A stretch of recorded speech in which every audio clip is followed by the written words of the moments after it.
श्रीमद्भागवत महापुराण तृतीय स्कंध अथ सप्तमोध्याय। विदुर जी के प्रश्न।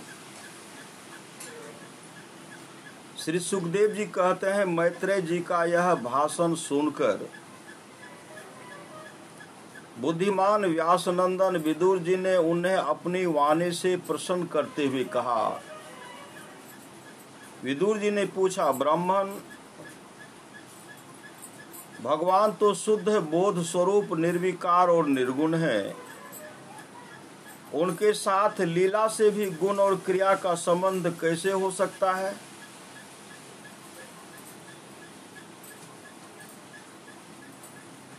बालक में तो कामना और दूसरों के साथ खेलने की इच्छा रहती है। बालक में तो कामना और दूसरों के साथ खेलने की इच्छा रहती है, इसी से वह खेलने के लिए प्रयत्न करता है। किंतु भगवान तो स्वतः नित्य तृप्त, पूर्ण काम और सर्वदा असंग है। वे क्रीड़ा के लिए भी क्यों संकल्प करेंगे? भगवान अपनी गुणमयी माया से जगत की रचना की है, उसी से वे इसका पालन करते हैं और फिर उसी से संहार भी करेंगे। जिनके ज्ञान का आदेश है काल अथवा अवस्था से अपने आप या किसी दूसरे निमित्त से भी कभी लोप नहीं होता, उनका माया के साथ किस प्रकार संयोग हो सकता है? एकमात्र ये भगवान ही समस्त क्षेत्रों में उनके साक्षी रूप से स्थित हैं। फिर इन्हें दुर्भाग्य या किसी प्रकार के कर्म जनित कलेश की प्राप्ति कैसे हो सकती है? भगवान, इस अज्ञान संकट में पड़कर मेरा मन बड़ा खिन्न हो रहा है। आप मेरे मन के इस महान मोह को कृपा करके दूर कीजिए। श्री सुखदेव जी कहते हैं, तत्व जिज्ञासु विदुर जी की यह प्रेरणा प्राप्त कर अहंकारहीन श्री मैत्रेय जी ने भगवान का स्मरण करते हुए मुस्कुराते हुए कहा। श्री मैत्रेय जी ने कहा, जो आत्मा सबका स्वामी और सर्वथा मुक्त स्वरूप है, वही दीनता और बंधन को प्राप्त हो, यह बात युक्ति विरुद्ध अवश्य है।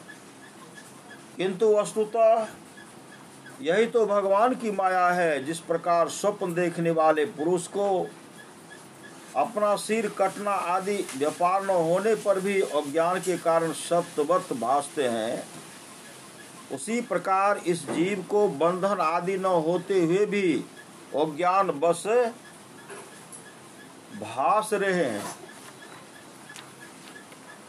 यदि यह कहा जाए कि फिर ईश्वर में इनकी प्रतीति क्यों नहीं होती, तो इसका उत्तर यह है कि जिस प्रकार जल में होने वाली कंप आदि क्रिया जल में दिखने वाले चंद्रमा के प्रतिबिंब में न होने पर भी भासती है, आकाश अस्त चंद्रमा में नहीं, उसी प्रकार देहाभिमानी जीव में ही देह के मिथ्या धर्मों की प्रतीति होती है, परमात्मा में नहीं। निष्काम भाव से धर्मों का आचरण करने पर भगवत कृपा से प्राप्त हुए भक्ति योग के द्वारा यह प्रतीति धीरे धीरे निवृत्त हो जाती है। जिस समय समस्त इंद्रियां विषयों से हटकर साक्षी परमात्मा श्री हरि में निश्चल भाव से अस्तित्व हो जाती हैं, उस समय गाढ़ निद्रा में सोए हुए मनुष्य के समान जीव के राग द्वेष आदि सारे कलेश सर्वथा नष्ट हो जाती हैं। श्री कृष्ण के गुणों का वर्णन एवं श्रवण अशेष दुख राशि को शांत कर देता है। फिर यदि हमारे हृदय में उनके चरण कमल की रज के सेवन का प्रेम जग पड़े, तब तो कहना ही क्या। विदुर जी ने कहा, भगवान, आपके युक्ति युक्त वचनों की तलवार से मेरे संदेह छिन्न भिन्न हो गए हैं। अब मेरा चित्त भगवान की स्वतंत्रता और जीव की परतंत्रता दोनों ही विषयों में खूब प्रवेश कर रहा है। विद्वान, आपने यह बात बहुत ठीक कही कि जीव को जो क्लेश आदि की प्रतीति हो रही है उसका आधार केवल भगवान की माया ही है। वह क्लेश मिथ्या एवं निर्मूल ही है, क्योंकि इस विश्व का मूल कारण ही माया का अतिरिक्त और कुछ नहीं है। इस संसार में दो ही प्रकार के लोग सुखी हैं, या तो जो अत्यंत मूढ़ और ज्ञानग्रस्त हैं, या जो बुद्धि आदि से अतीत श्री भगवान को प्राप्त कर चुके हैं। बीच की श्रेणी के संशयापन लोग तो दुख ही भोगते रहते हैं। जिनको संशय होता है वह तो दुख ही भोगते रहते हैं। भगवान आपकी कृपा से मुझे यह निश्चय हो गया, भगवान आपकी कृपा से मुझे यह निश्चय हो गया कि ये अनात्म पदार्थ वस्तुतः है नहीं, केवल प्रतीत ही होते हैं। अब मैं आपके चरणों की सेवा के प्रभाव से उस प्रतीति को भी हटा दूंगा। इन श्री चरणों की सेवा से नित्य सिद्ध भगवान श्री मधुसूदन के चरण कमलों में प्रकट प्रेम और आनंद की वृद्धि होती है, जो आवागमन की यंत्रणा का नाश कर देती है। महात्मा लोग भगवत प्राप्ति के साक्षात मार्गी होते हैं। उनके यहाँ सर्वदा देव देह श्री हरि के गुणों का गान होता रहता है। अल्प पुण्य पुरुष को उनकी सेवा का अवसर मिलना अत्यंत कठिन है। भगवान, आपने कहा कि सृष्टि के आरंभ में भगवान ने क्रमशः महदादि तत्व और उनके विकारों को रचकर फिर उनके अंशों से विराट को उत्पन्न किया, और इसके पश्चात वे स्वयं उसमें प्रविष्ट हो गए। उन विराट के हजारों पैर जांघें और बाहें हैं। उन्हीं को वेद आदि पुरुष कहते हैं। उन्हीं में ये सब लोग विस्तृत रूप से स्थित हैं। उन्हीं में इंद्रिय विषय और इंद्रियाभिमानी देवताओं के सहित 10 प्रकार के प्राणों का जो इंद्रिय बल, मनोबल और शारीरिक बल रूप से 3 प्रकार के हैं, आपने वर्णन किया है। और उन्हीं ब्राह्मण आदि वर्ण भी उत्पन्न हुए हैं। अब आप मुझे उनकी ब्रह्मादि विभूतियों का वर्णन सुनाइए, जिनसे पुत्र पौत्र नाती और कुटुंबियों के सहित तरह तरह की प्रजा उत्पन्न हुई, और उससे यह सारा ब्रह्मांड भर गया।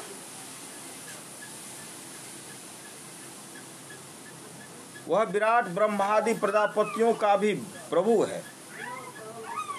उसने किन किन प्रजापतियों को उत्पन्न किया तथा सर्ग अनुसर्ग और मनवंतरों का अधिपति मनुओं की भी किस क्रम से रचना की।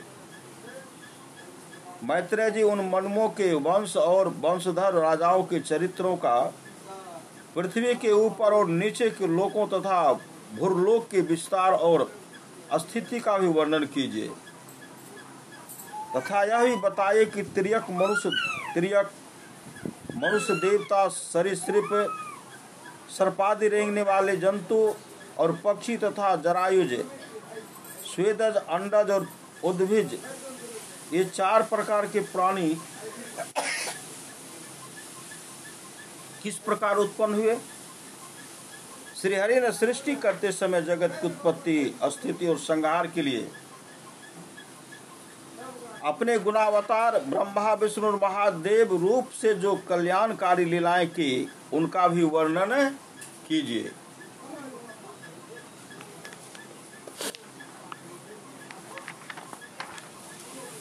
वेद आचरण और स्वभाव के अनुसार वर्णाश्रम का विभाग, ऋषियों के जन्म कर्म आदि, वेदों का विभाग, यज्ञों का विस्तार, योग का मार्ग, ज्ञान मार्ग और उसका साधन सांख्य मार्ग था। भगवान के कहे हुए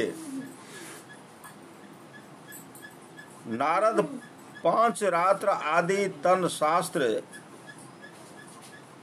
विभिन्न पाखंड मार्गों के प्रचार से होने वाली विषमता, नीच वर्ण के पुरुष से उच्च वर्ण की स्त्री में होने वाली संतानों के प्रकार तथा भिन्न भिन्न गुण और कर्मों के कारण जीव की जैसी और जितनी गतियां होती हैं वे सब हमें सुनाइए। ब्राह्मण धर्म, अर्थ, काम और मोक्ष की प्राप्ति परस्पर अविरोधी साधनों का, वाणिज्य, दंड नीति और शास्त्रवन की विधियों का, श्राद्ध की विधि का, पितृगुणों की सृष्टि का तथा काल चक्र में यह नक्षत्र और तारागण की स्थिति का भी अलग अलग वर्णन कीजिए।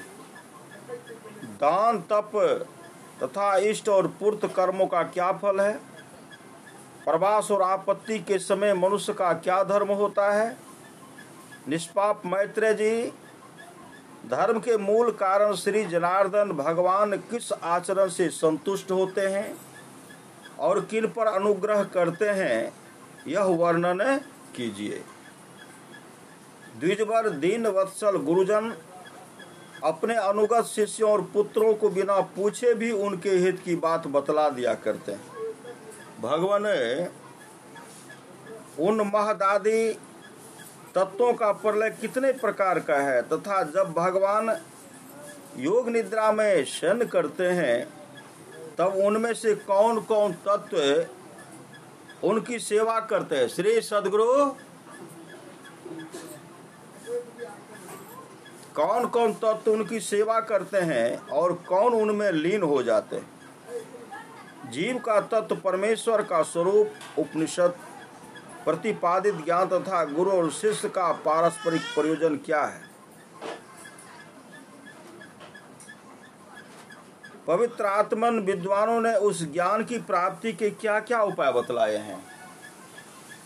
क्योंकि मनुष्यों को ज्ञान, भक्ति अथवा वैराग्य की प्राप्ति अपने आप तो हो नहीं सकती, अपने आप नहीं हो सकती। ब्राह्मण, माया मोह के कारण मेरी विचार दृष्टि नष्ट हो गई है। मैं अज्ञ हूँ, आप मेरे परम सुहृद हैं, अतः श्री हरि लीला का ज्ञान प्राप्त करने की इच्छा से मैंने जो प्रश्न किए हैं उनका उत्तर मुझे दीजिए। श्री सद्गुरु महाराज की जय। पुण्यमय मैत्रेय जी, भगवत तत्व के उपदेश द्वारा जीव को जन्म मृत्यु से छुड़ाकर उसे अभय कर देने में जो पुण्य होता है, समस्त वेदों का अध्ययन, यज्ञ, तपस्या और दान आदि से होने वाला पुण्य उस पुण्य के 16वें अंश के बराबर भी नहीं हो सकता। श्री सुखदेव जी कहते, राजन, जब कुरुश्रेष्ठ विदुर जी ने मुनिवर मैत्रेय जी से इस प्रकार पुराण विषयक प्रश्न किए, तब भगवत चर्चा के लिए प्रेरित किए जाने के कारण वे बड़े प्रसन्न हुए और मुस्कुराकर उनसे कहने लगे, इति श्रीमद्भागवते महापुराणे पारमहंस्यां संहितायां तृतीय स्कंधे 7मोऽध्यायः। श्री सद्गुरु महाराज की जय। श्री सद्गुरु महाराज की जय। श्री सद्गुरु महाराज की जय।